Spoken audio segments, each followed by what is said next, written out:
नमस्कार, मी प्रीती. जयनगरी न्यूज चॅनलमध्ये आपले स्वागत आहे. गोरगरीब व गरजू विद्यार्थ्यांना शालेय साहित्याचे मोफत वाटप करणाऱ्या रामेश्वर बुक बँक या संस्थेच्या वतीने अक्कलकोट रोडवरील समाधान नगर कामगार वस्तीतील अंगणवाडीमध्ये बालकांना पाटी, पेन्सिल, खडू आणि पुस्तकाचे मोफत वाटप करण्यात आले. जिल्हा क्रिकेट संघाचे संयुक्त सचिव चंद्रकांत रेंबोरसी यांच्या सहकार्यातून हा कार्यक्रम पार पडला.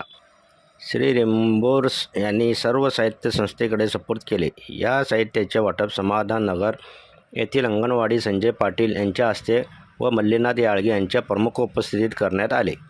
कार्यक्रम यशस्वी करण्यासाठी रेखा चिवकशेट्टी, आरती जाधव, पूनम ओपाडे, ज्योती जाधव, माधवी जाधव, सिद्धाराम याळगी यांनी परिश्रम घेतले.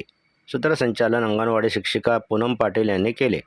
मदतनिधीस रेखा भोसले यांनी आभार मानले. अशाच प्रकारे तुमच्या भागातील बातम्या पाहण्यासाठी जयनगरी चॅनलला लाईक करा, सबस्क्राईब करा, बेल आयकॉनला क्लिक करा आणि शेअर करा.